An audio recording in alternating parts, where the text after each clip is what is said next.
Hello friends, welcome back to our channel. Friends, ఈ వీడియోలో మనం ఈరోజు అన్ని న్యూస్ పేపర్లో వచ్చినటువంటి ఇంపార్టెంట్ ఎడ్యుకేషన్ అప్డేట్స్తో పాటు చాలా ముఖ్యమైనటువంటి కరెంట్ అఫైర్స్ కూడా రావడం జరిగింది. సో వాటన్నిటి గురించి వన్ బై వన్ ఈ వీడియోలో అయితే చూద్దాం. వీడియో చూస్తున్న ప్రతి ఒక్కరు వీడియోని ఖచ్చితంగా లైక్ చేయండి. సో ఇది ఎవరికైతే యూజ్ ఉంటుందో వారికి షేర్ చేయండి. అదేవిధంగా సబ్స్క్రైబ్ చేసుకుని చూడండి, రెగ్యులర్గా మీకు జాబ్ అప్డేట్స్ అంతాయి. సో ఖచ్చితంగా వీడియోని లైక్ చేయండి. డైలీ 1 to 2 hours వర్క్ చేసి దాదాపుగా 8 న్యూస్ పేపర్ చదివి ఇన్ఫర్మేషన్ మీకు అయితే అందించడం జరుగుతుంది. అదేవిధంగా మన ఛానల్ యొక్క టెలిగ్రామ్ గ్రూప్లో కూడా జాయిన్ కాండి. సో దాంట్లో కూడా రెగ్యులర్గా జాబ్ అప్డేట్ షేర్ చేస్తున్నాను, మీకు చాలా యూజ్ ఉంటుంది. ఆ గ్రూప్లో కంపల్సరీ జాయిన్ కాండి. ఫ్రెండ్స్, మన ఛానల్ ద్వారా గ్రూప్ 2 అదేవిధంగా గ్రూప్ 3కి సంబంధించినటువంటి అన్ని సబ్జెక్టులకు సంబంధించిన టెస్ట్ సిరీస్ అనేది మన యాప్లోకి తీసుకురావడం జరిగింది. సో దీని ద్వారా 250 టెస్టులు అయితే అందించడం జరుగుతుంది. ఇక్కడ ప్రశ్నలు మీకు తెలుగు మరియు ఇంగ్లీష్ మీడియంలో అయితే ఉంటాయి. సబ్జెక్ట్ వైజ్గా టెస్టులు అదేవిధంగా గ్రాండ్ టెస్ట్ అయితే ఉండడం జరుగుతుంది. ఇక దాంతోపాటుగా ఇండివిజువల్గా తెలంగాణ కల్చర్కి సంబంధించి టాప్ 100 బిట్స్కి సంబంధించినటువంటి గ్రాండ్ టెస్ట్ కావచ్చు. అవే కాకుండా ప్రభుత్వ పథకాలకు సంబంధించినటువంటి గ్రాండ్ టెస్ట్, ఇంకా ఇండివిజువల్గా సబ్జెక్ట్ వైజ్గా ఇండియన్ పాలిటిక్స్ సంబంధించిన టెస్ట్ సిరీస్ అండ్ అదేవిధంగా తెలంగాణ చరిత్ర, తెలంగాణ ఉద్యమ చరిత్ర, జనరల్ సైన్స్కి సంబంధించినటువంటి టెస్ట్ సిరీస్తో పాటు జనరల్ స్టడీస్కి సంబంధించినటువంటి షార్ట్ హ్యాండ్ రైటింగ్ నోట్స్ కూడా అందుబాటులో ఉంది. ఇంకా కరెంట్ అఫైర్స్ పీడిఎఫ్ కూడా పర్ మంత్కి 20 రూపీస్ చొప్పున చెల్లించి మీరు పీడిఎఫ్ను డౌన్లోడ్ చేసుకొని ప్రింట్ తీసుకోవచ్చు. సో యాప్ లింక్ కింద డిస్క్రిప్షన్లో ఉంటుంది. ప్రతి ఒక్కరు డౌన్లోడ్ చేసుకొని అక్కడ శాంపిల్ టెస్ట్లు, శాంపిల్ పీడిఎఫ్స్ ఉంటాయి. చూసిన తర్వాత నచ్చితే కోర్స్ అయితే తీసుకోండి. ఫ్రెండ్స్, ఈరోజు న్యూస్ పేపర్లో వచ్చినటువంటి అప్డేట్స్ కనుక చూసినట్లయితే మనకు ఫస్ట్ అప్డేట్ వచ్చేసి షెడ్యూల్డ్ ప్రకారమే గ్రూప్ 2 అంటే ఇక్కడ దిశ న్యూస్ పేపర్లో ఒక న్యూస్ అయితే చూడవచ్చు. సో పరీక్షల నిర్వహణకు ముమ్మర ఏర్పాట్లు, ఈ నెల 29-30 తేదీల్లో ఎగ్జామ్స్, సెప్టెంబర్లోగా ప్రిలిమినరీకి వాయిదా వేయాలని ఓయూ జేఏసీ డిమాండ్. సో ప్రగతి భవన్కు ర్యాలీ అడ్డుకున్నటువంటి పోలీసులు అంటే ఇక్కడ ఒక అప్డేట్ చూడవచ్చు. సో పూర్తి ఇన్ఫర్మేషన్ కనుక చూసినట్లయితే సో షెడ్యూల్డ్ ప్రకారమే గ్రూప్ 2 నిర్వహించేందుకు ప్రభుత్వం సిద్ధమైంది. ఈ నెల 29-30 తేదీలో రాత పరీక్షల నిర్వహణకు టీఎస్పీఎస్సీ ఏర్పాట్లు చేస్తుంది. ఇప్పటికే పరీక్షా కేంద్రాలుగా నిర్ణయించినటువంటి పాఠశాలలకు సెలవు ప్రకటించింది. ఆఫ్లైన్ పద్ధతిలో ఓఎంఆర్ విధానంలో పరీక్షలు నిర్వహించనున్నారు. సో కంప్యూటర్ ఆధారిత ర్యాండమైజేషన్ ప్రక్రియ ద్వారా పరీక్షా కేంద్రాలను కేటాయించనున్నారు. అయితే పరీక్షలకు వారం రోజుల ముందు హాల్ టికెట్లను వెబ్సైట్లో అందుబాటులో ఉంచనున్నారు. గ్రూప్ 2 కింద మొత్తం 783 పోస్టులకు నోటిఫికేషన్ వేయగా మొత్తం 5,51,000 మంది అభ్యర్థులు అయితే దరఖాస్తు చేసుకున్నారు. ఇదిలా ఉండగా సెప్టెంబర్లోగా ప్రిలిమినరీ ఆన్సర్ కీని ప్రకటించేందుకు టీఎస్పీఎస్సీ కసరత్తు చేస్తున్నట్టు తెలిసిందంటూ కూడా ఇక్కడ చూడవచ్చు. ఇక నెక్స్ట్ చూసినట్లయితే ఇక్కడ మనకు పరీక్షలను వాయిదా వేయాలంటూ కూడా ఇక్కడ డిమాండ్ అయితే వస్తుంది. ఇక్కడ చూసినట్లయితే గ్రూప్ 2 పరీక్షలను 2 నెలలు వాయిదా వేయాలని ఓయూ జేఏసీ నాయకులు డిమాండ్ చేశారు. సో మంగళవారం విద్యార్థి నాయకులు వర్సిటీ మెయిన్ లైబ్రరీ నుంచి ప్రగతి భవన్కు ముట్టడిగా ర్యాలీ చేపట్టారు. అయితే ఆర్ట్స్ కళాశాల వద్ద అడ్డుకున్నటువంటి పోలీసులు వారిని అరెస్ట్ చేసి స్టేషన్కు తరలించారంటే ఇక్కడ చూడవచ్చు. ఈ సందర్భంగా విద్యార్థి నాయకులు మాట్లాడుతూ ఆగస్టు 1 నుంచి 23 వరకు గురుకుల బోర్డు పరీక్షలు కావచ్చు, సెప్టెంబర్లో టెట్, జేఎల్ ఇతర పరీక్షలు ఉన్నాయని తెలిపారు. సో దీంతో అభ్యర్థులు మానసికంగా ఒత్తిడికి లోనవుతున్నారని పేర్కొన్నారు. వివిధ పరీక్షలకు వేర్వేరు సిలబస్ ఉండడంతో అభ్యర్థులకు పరీక్షకు సన్నద్ధం కాలేకపోతున్నారని తెలిపారు. దీంతో దృష్టిలో పెట్టుకుని సో 2 నెలలు సమయం ఇచ్చి గ్రూప్ 2 పరీక్షను నిర్వహించాలని రాష్ట్ర ప్రభుత్వాన్ని కోరారు. సో కార్యక్రమంలో సో ఇక్కడ మనకు శరత్ నాయక్ కావచ్చు, సూర్యద్ యాదవ్, అశోక్లు పాల్గొన్నట్లు ఇక్కడ ఒక అప్డేట్ అయితే చూడవచ్చు. సేమ్ అప్డేట్ మనకు చాలా న్యూస్ పేపర్లో వచ్చింది. గ్రూప్ 2 పరీక్షను వాయిదా వేయాలని చెప్పేసి ఇక్కడ ఈనాడు న్యూస్ పేపర్లో కూడా దీనికి సంబంధించిన అప్డేట్ చూడవచ్చు. ఆంధ్రజ్యోతిలో కూడా మనకు గ్రూప్ 2 3 నెలలు వాయిదా వేయండి, ఓయూ విద్యార్థి సంఘాల డిమాండ్, ప్రగతి భవన్ ముట్టడికి యత్నం, పోలీసులు అడ్డగింత అని చెప్పేసి ఇక్కడ మనం ఆంధ్రజ్యోతిలో కూడా దీనికి సంబంధించిన అప్డేట్ చూడవచ్చు. ఇక నెక్స్ట్ విషయం అయితే త్వరలో గ్రూప్ 1 ప్రిలిమ్స్ ఫలితాలు అంటే ఇక్కడ ఒక అప్డేట్ చూడవచ్చు. కసరత్తు చేస్తున్నటువంటి టీఎస్పీఎస్సీ అని చెప్పేసి ఇక్కడ ఇచ్చారు. సో లీగల్ అడ్డంకులు తొలగిపోయిన వెంటనే గ్రూప్ 1 ప్రిలిమ్స్ ఫలితాలను ప్రకటించేందుకు టీఎస్పీఎస్సీ కసరత్తు చేస్తున్నది. ఇప్పటికే ఫైనల్ ఆన్సర్ కీని కమిషన్ విడుదల చేసింది. అయితే ఫలితాలు ప్రకటించకుండా కొందరు కోర్టునైతే ఆశ్రయించడంతో ఈ ప్రక్రియ నిలిచిపోయింది. అయితే ఈ వివాదాలపై వచ్చే వారం మనకు హైకోర్టులో స్పష్టత వచ్చేటువంటి అవకాశం అయితే ఉందట. సో దీంతో పరీక్ష ఫలితాలను విడుదల చేయడంతో పాటు మెయిన్స్ పరీక్షల షెడ్యూల్ సైతం ప్రకటించే అవకాశం ఉందంటే ఇక్కడ చూడవచ్చు. ఇక నెక్స్ట్ విషయం అయితే మనకి గ్రూప్ 4కు సంబంధించిన అప్డేట్ కూడా రావడం జరిగింది. సో వచ్చే వారం గ్రూప్ 4 కీ అని చెప్పేసి ఇక్కడ ఇచ్చారు. సో టీఎస్పీఎస్సీ జూలై 1వ తేదీన గ్రూప్ 4 రాత పరీక్షలు నిర్వహించింది. సో మనకు 8,180 పోస్టులకు నోటిఫికేషన్ వేయగా 7,60,000 మంది అయితే దీనికి ఎగ్జామ్ అయితే రావడం జరిగింది. సో ఈ పరీక్షకు సంబంధించినటువంటి ప్రాథమిక కీని వచ్చే వారంలో విడుదల చేసేందుకు టీఎస్పీఎస్సీ కసరత్తు చేస్తుందని చెప్పేసి ఇక్కడ చూడవచ్చు. ఆ తర్వాత అభ్యంతరాలు స్వీకరించి ఫైనల్ కీని విడుదల చేసేందుకు ఏర్పాటు చేస్తుంది. అనంతరం ఫలితాలు వెల్లడించేటువంటి అవకాశం ఉందని చెప్పేసి ఇక్కడ గ్రూప్ 4కు సంబంధించినట్టు ఒక అప్డేట్ చూడవచ్చు. సేమ్ అప్డేట్ మనకు నమస్తే తెలంగాణలో కూడా ఇచ్చారు. సో గ్రూప్ 2 నిర్వహణకు కసరత్తు, ఇతర పరీక్షల ఫలితాలపైన టీఎస్పీఎస్సీ సమాలోచనలు అని చెప్పేసి ఇక్కడ ఇచ్చారు. సో గ్రూప్ 2 పరీక్ష నిర్వహణ కోసం టీఎస్పీఎస్సీ ముమ్మర కసరత్తు చేస్తుంది. సో పరీక్ష నిర్వహణకు ఏర్పాట్లు కావచ్చు, ఇంకా గ్రూప్ 1, గ్రూప్ 4 పరీక్షల ఫలితాలు, గ్రూప్ 3 పరీక్షల తేదీల ఖరారు, కోర్టు కేసులు తదితర అంశాలపై కమిషన్ భేటీ జరిగిందని ఇక్కడ ఇచ్చారు. సో మంగళవారం హైదరాబాద్లో సంస్థ కార్యాలయంలో జరిగినటువంటి సమావేశంలో కమిషన్ చైర్మన్ బి జనార్దన్ రెడ్డితో పాటు సభ్యులు అయితే హాజరయ్యారు.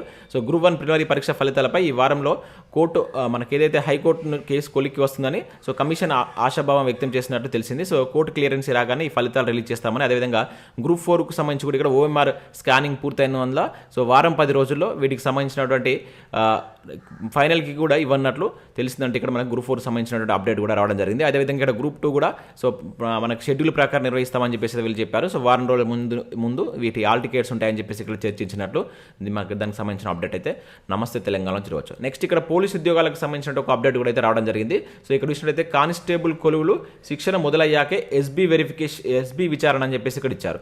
సో కేసులు ఉన్నట్లు తెలిస్తే వెనక్కి అక్టోబర్లో కానిస్టేబుల్ ట్రైనింగ్, సెప్టెంబర్లోనే మనకి ఎస్ఐ శిక్షణ అంటే ఇక్కడ ఇవ్వడం జరిగింది. సో ఇక్కడ చూసినట్లయితే మనకు అసెంబ్లీ ఎన్నికల కోడ్ వచ్చేలోపు పోలీస్ కానిస్టేబుల్ శిక్షణ ప్రారంభించాలని అధికారులు నిర్ణయించారు. సో ఇందుకోసం భారీ కసరత్తు చేస్తున్నారు. నిజానికి ఒకసారి రిక్రూట్మెంట్ ప్రక్రియ ముగిశాక మెరిట్ లిస్టును ప్రకటించాక ప్రతి అభ్యర్థి గుణగణాలను పరిశీలించేందుకు స్పెషల్ బ్రాంచ్ ఎస్బీ వెరిఫికేషన్ నిర్వహిస్తారు. ఈసారి మాత్రం ఎన్నికల కోడ్ దృష్టిలో పెట్టుకొని గతానికి భిన్నంగా ముందు శిక్షణ ప్రారంభించి సో వెరిఫికేషన్ ప్రక్రియ ఆ తర్వాత చేపట్టాలని అధికారులు నిర్ణయించారు. సో శిక్షణ ప్రారంభమయ్యాక ఎస్బీ విచారణలో అభ్యర్థులపై ఏమైనా క్రిమినల్ కేసు ఉన్నట్టు తేలితే వారి నియామకాన్ని రద్దు చేసి శిక్షణ నుంచి తప్పిస్తారు అని చెప్పేసి ఇక్కడ చూడవచ్చు. సో ఈ మేరకు శిక్షణ ప్రారంభానికి ముందే ప్రతి అభ్యర్థి నుంచి డిక్లరేషన్ తీసుకుంటారు. సో కట్ ఆఫ్ మార్కుల ఆధారంగా శిక్షణకు ఎంపికైనటువంటి ఎస్ఐ ఏఎస్ఐ అభ్యర్థుల జాబితాలు ఇప్పటికే విడుదల చేశారు. సో సెప్టెంబర్ 2వ వారంలో వీరికి శిక్షణ ప్రారంభం కానుంది. సో కానిస్టేబుల్ అభ్యర్థుల కట్ ఆఫ్ మార్కుల ఆధారంగా శిక్షణకు ఎంపికైన వారి జాబితాను సెప్టెంబర్ 3వ వారంలోగా ప్రకటిస్తారు. సో వీరికి సెప్టెంబర్ చివరిలో లేదా అక్టోబర్ మొదటి వారంలో శిక్షణ ప్రారంభమయ్యేటువంటి అవకాశం ఉన్నట్లే ఇక్కడ మనకు కానిస్టేబుల్ ఎస్ఐ ఉద్యోగాలకు సంబంధించినటువంటి ఒక అప్డేట్ అయితే మనం ఆంధ్రజ్యోతి న్యూస్ పేపర్లో అయితే చూడవచ్చు.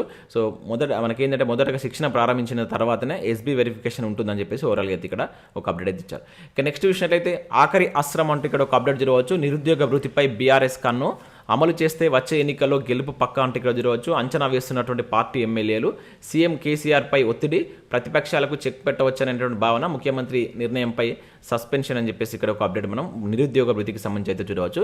సో రాష్ట్రంలో అసెంబ్లీ ఎన్నికలు సమీపిస్తుండడంతో అన్ని వర్గాల ఓటర్లను ఆకట్టుకునేందుకు అధికార పార్టీ ప్లాన్ చేస్తుంది. అందులో భాగంగా చాలా పథకాలను సర్కారు తెర మీదకి తీసుకొస్తుంది. గతంలో ఇచ్చినటువంటి హామీలు అమలు చేయడంలో బిజీ అయిపోయింది. సో రైతులకు ₹1,00,000 రుణమాఫీ కావచ్చు, ఉద్యోగులకు పీఆర్సీ, ఆయా వర్గాల ఓటర్లను తమ వైపు తిప్పుకునేందుకు ప్లాన్ చేస్తుంది. ఆర్టీసీ ఉద్యోగులకు ప్రభుత్వంలో కలిపేందుకు నిర్ణయం తీసుకుంది. ₹1,00,000 సాయంతో బీసీ మైనార్టీకి దగ్గరయ్యేందుకు ప్రయత్నం చేస్తుంది. ఇక చివరి ఆసరంగా నిరుద్యోగులను తమ వైపు తిప్పుకునేందుకు అధికార పార్టీ రెడీ అవుతుంది. సో తాజాగా జరిగినటువంటి అసెంబ్లీ సమావేశంలో సో సీఎంను కలిసిన కొందరు ఎమ్మెల్యేలు నిరుద్యోగ భృతి అమలు చేయాలని కోరినట్టు సమాచారం. సో ప్రభుత్వంపై నిరుద్యోగులు వ్యతిరేకత ఉన్నందున సో భృతిని ఇవ్వడం వల్ల వారికి దగ్గర అవుతామని, ప్రతిపక్షాలకు సైతం చెక్ పెట్టవచ్చని అభిప్రాయం వ్యక్తం చేసినట్లు తెలిసిందంటే ఇక్కడ నిరుద్యోగ భృతికి సంబంధించినట్టు ఒక అప్డేట్ కూడా దిశ న్యూస్ పేపర్లో అయితే చూడవచ్చు. ఇక నెక్స్ట్ చూసినట్లయితే వైద్య విధాన పరిషత్తులో 3,124 పోస్టులు అంటే ఇక్కడ మనం చూడవచ్చు. సో ఇక్కడ చూసినట్లయితే రాష్ట్ర వ్యాప్తంగా తెలంగాణ వైద్య విధాన పరిషత్ పరిధిలో మనకు దవాఖానాల్లో ఈ 3,124 పోస్టుల భర్తీకి ఆర్థిక శాఖ మంగళవారం అయితే అనుమతులు జారీ చేసింది. సో ఈ పోస్టులను ఏడాది కాల పరిమితితో కాంట్రాక్ట్ అవుట్ సోర్సింగ్ అదేవిధంగా ఎంటీఎస్ పద్ధతిలో అయితే నియమిస్తారట. మరి వీరి విధి విధానాలు ఏ విధంగా ఉంటాయని అయితే తెలియదు. సో ఇప్పుడైతే పోస్టులు మంజూరు చేశారు. వీటి యొక్క ప్రక్రియ అనేది ఏ విధంగా ఉంటుందో చూడాలి. ఎంపిక ప్రక్రియ అవి only contract and out sourcing కింద తీసుకోబోతున్నారు. ఇక నెక్స్ట్ చూసినట్లయితే అకౌంట్ ఆఫీసర్ పరీక్షకు 46% మంది హాజరంటూ చూడవచ్చు. సో నేను మనకు టీఎస్పీఎస్సీ ఈ అకౌంట్ ఆఫీసర్ ఎగ్జామ్ అయితే కండక్ట్ చేసింది. దానికి సంబంధించి 46% మెంబర్ హాజరైనట్లు ఇక్కడ ఒక అప్డేట్ అయితే చూడవచ్చు. ఇక నెక్స్ట్ ఇక్కడ జేపీఎస్లకు సంబంధించిన అప్డేట్ కూడా రావడం జరిగింది. సో పంచాయతీ కార్యదర్శులుగా జేపీఎస్లు అంటూ చూడవచ్చు. 4 ఏళ్ళు నిరాటంకంగా సర్వీస్ ఉండాలి. సో 70% అంతకంటే ఎక్కువ మార్కులు వచ్చిన వారి అర్హులు, లేదంటే ఏడాది తర్వాత నిర్ణయం, ఉత్తర్వులు జారీ చేసినటువంటి రాష్ట్ర ప్రభుత్వం అంటే ఇక్కడ చూడవచ్చు. సో రాష్ట్రంలో జూనియర్ పంచాయతీ కార్యదర్శులను 4వ గ్రేడ్ పంచాయతీ కార్యదర్శులుగా నియమిస్తూ ప్రభుత్వం మంగళవారం ఉత్తర్వులు అయితే జారీ చేసింది. నిరాటంకంగా 4 ఏళ్లు సర్వీస్ పూర్తి చేసుకుని జిల్లా స్థాయి మదింపు కమిటీ ద్వారా 70% అంతకంటే ఎక్కువ మార్కులు సాధించిన వారికే ఈ అవకాశం కల్పిస్తున్నట్లు పేర్కొంది. దీనికి అనుగుణంగా కలెక్టర్ తమ జిల్లా పరిధిలో అర్హులకు నియామక పత్రాలు ఇవ్వాలని సూచించినట్లు ఇక్కడ చూడవచ్చు. సేమ్ అప్డేట్ మనకు ఇక్కడ వెలుగులో కూడా అయితే రావడం జరిగింది. జేపీఎస్ల జాబులు టెంపరీ అంటే ఇక్కడ ఇవ్వడం జరిగింది. సో కారణాలు చెప్పకుండా ఎప్పుడైనా తీసేస్తాం, 70 మార్కులు దాటితేనే రెగ్యులరైజేషన్, సో రానోళ్ళు పనితీరు 6 నెలల్లో పరిశీలిస్తాం. సో జేపీఎస్ల రెగ్యులైజేషన్పై ప్రభుత్వం ఉత్తర్వులు, సో సర్కార్ తీరుపై మండిపడుతున్నటువంటి సెక్రటరీలు అంటూ కూడా ఇక్కడ జేపీఎస్లకు సంబంధించి ఒక అప్డేట్ అయితే రావడం జరిగింది. సో ఇవి మనకు వివిధ న్యూస్ పేపర్లో వచ్చినటువంటి ముఖ్యమైనటువంటి education updates. Next current affairs చూద్దాం. చాలా ఇంపార్టెంట్ కరెంట్ అఫైర్స్ అయితే రావడం జరిగింది. ఖచ్చితంగా వీడియోని లైక్ చేసి మీ మిత్రులకు షేర్ చేయండి. ఒకటే వీడియోలో మీకు ఎడ్యుకేషన్ అప్డేట్స్ అదేవిధంగా కరెంట్ అఫైర్స్ అయితే అందించడం జరుగుతుంది. చాలా మంది చూస్తున్నారు కానీ లైక్ చేయట్లేదు. ఖచ్చితంగా లైక్ చేసేటువంటి ప్రయత్నం చేయండి. ఇక్కడ మనం చూసినట్లయితే ఫస్ట్ కరెంట్ అఫైర్ వచ్చేసి సో వరల్డ్ అథ్లెటిక్స్కు 28 మంది అని చెప్పేసి ఇక్కడ ఒక ఇంపార్టెంట్ కరెంట్ అఫైర్ చూడవచ్చు. జట్టుకు నీరజ్ చోప్రా నాయకత్వం. 100 మీటర్ల హర్డిల్స్లో తెలుగు అథ్లెట్స్ జ్యోతి అని చెప్పేసి ఇక్కడ మనం ఒక ఇంపార్టెంట్ కరెంట్ అఫైర్ చూడవచ్చు. సో మనకు ప్రపంచ అథ్లెటిక్స్ ఛాంపియన్షిప్లో 28 మందితో కూడినటువంటి భారత జట్టు బరిలోకి దిగనుంది. సో ఈ బృందానికి ఒలింపిక్ ఛాంపియన్ నీరజ్ చోప్రా నాయకత్వం వహించనున్నట్లు ఇక్కడ చూడవచ్చు. సో ఈ నెల 19 నుంచి మనకు ఎక్కడ జరుగుతుంది, హంగేరీ రాజధాని బుడాపెస్ట్లో జరుగుతుంది. ఇది ఇంపార్టెంట్. సో మనకు వరల్డ్ ఛాంపియన్షిప్ ట్రోఫీ ఎక్కడ జరుగుతుంది అని చెప్పేసి అంటాడు డైరెక్ట్గా. సో హంగేరీ రాజధాని బుడాపెస్ట్లో జరుగుతుంది. మన భారత్ నుంచి 28 మంది వెళ్తున్నారు. దీనికి ఎవరు నాయకత్వం వహిస్తున్నారంటే నీరజ్ చోప్రా నాయకత్వం వహిస్తున్నాడు. సో ఈ నీరజ్ చోప్రా ఏ రాష్ట్రానికి సంబంధించినటువంటి పర్సన్ అనేది కింద కామెంట్ చేసే ప్రయత్నం చేయండి. ఇంకా మరొక ఇంపార్టెంట్ విషయం ఏంటంటే దీనిలో మనకు 100 మీటర్ల హర్డిల్స్లో మన తెలుగు అమ్మాయి అయినటువంటి జ్యోతి అయితే పార్టిసిపేట్ కాబోతుంది. సో విశాఖకు సంబంధించిన పర్సన్ రీసెంట్గా చాలా పథకాలు గెలుచుకున్నటువంటి వ్యక్తి.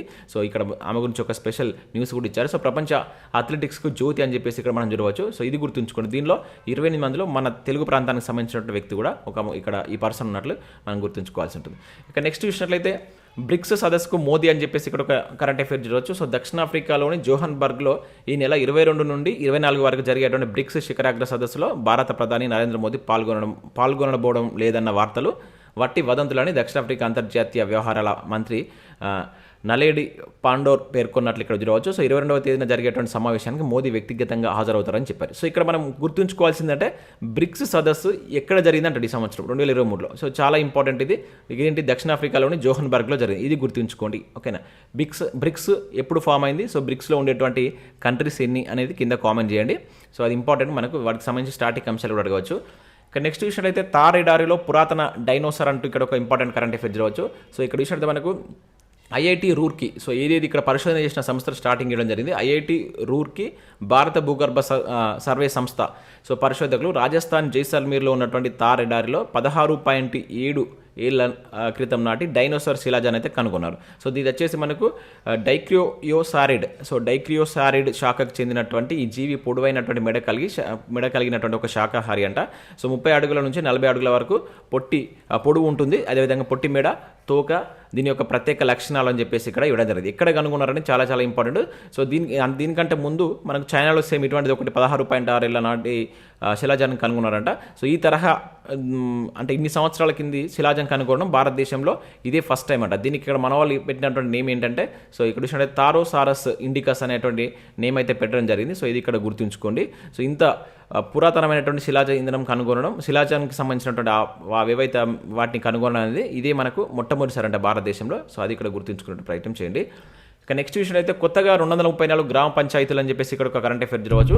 సో 13,003కు చేరినటువంటి పంచాయతీల సంఖ్య అని చెప్పేసి ఇక్కడ ఇచ్చారు.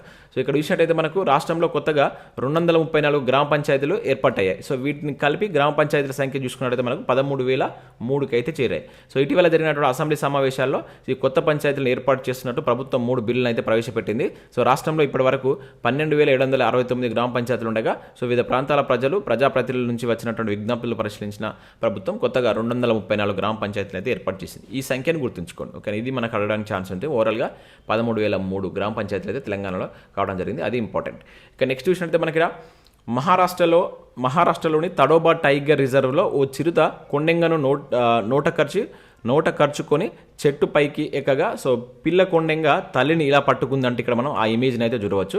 అయితే మహారాష్ట్రకు చెందినటువంటి షేక్ అఫ్రోజ్ ఈ ఫోటో తీశాడంట. సో అతనికి ఈ ఫోటో తీసినందుకు కానీ ఇక్కడ మనకు 2023 నేచర్ ఇన్ ఫోకస్ అనేటువంటి అవార్డుని అయితే గెలుచుకుంది. ఈ ఫోటో నేచర్ ఇన్ ఫోకస్ అనే అవార్డు 2023 ఎవరికి వచ్చిందంటాడో పేరు గుర్తుంచుకోండి, అఫ్రోజ్ అని చెప్పేసి మహారాష్ట్రకు సంబంధించి.